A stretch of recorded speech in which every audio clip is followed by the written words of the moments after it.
மாறி மாறி வாசிக்கும்படியாக தெரிந்து கொள்ளப்பட்ட சங்கீத பகுதி சங்கீதம் 45. என் இருதயம் நல்ல விசேஷத்தினால் பொங்குகிறது.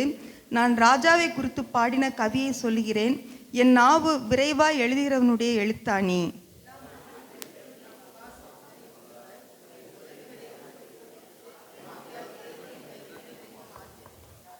சௌரியவானே, உமது மகிமையும் உமது மகத்துவமாகிய உம்முடைய பட்டயத்தை நீர் உம்முடைய அறையிலே கட்டிக்கொண்டு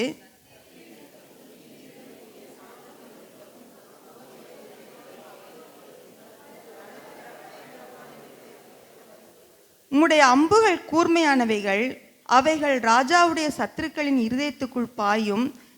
ஜன சதலங்கள் உமக்கு கீழே விழுவார்கள்.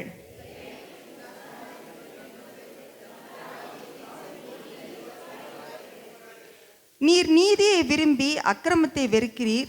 ஆதலால் தேவனே, உம்முடைய தேவன் உமது தோழரை பார்க்கிலும் உம்மை ஆனந்த தைலத்தினால் அபிஷேகம் பண்ணினார்.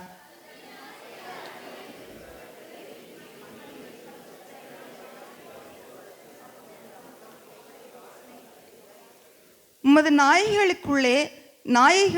நாயகிகளுக்குள்ளே அரசரின் குமாரத்திகள் உண்டு. ராஜஸ்திரீ ஒப்பீரின் தங்கம் அணிந்தவளாய் உமது வலது பாசத்தில் நிற்கிறாள்.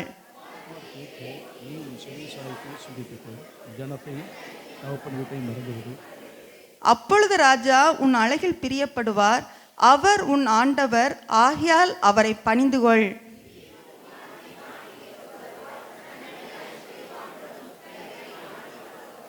ராஜகுமாரத்தி உள்ளாக பூரண மகிமை உள்ளவள்.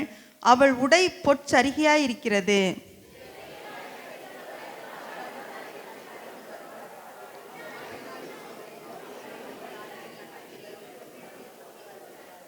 அவர்கள் மகிழ்ச்சியோடும் களிப்போடும் வந்து ராஜ அரண்மனைக்குள் பிரவேசிப்பார்கள்.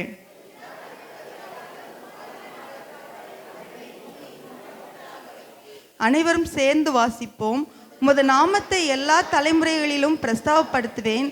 இது நிமித்தம் ஜனங்கள் உம்மை என்றென்றைக்கும் உள்ள சதா காலங்களிலும் துதிப்பார்கள். ஆமென்.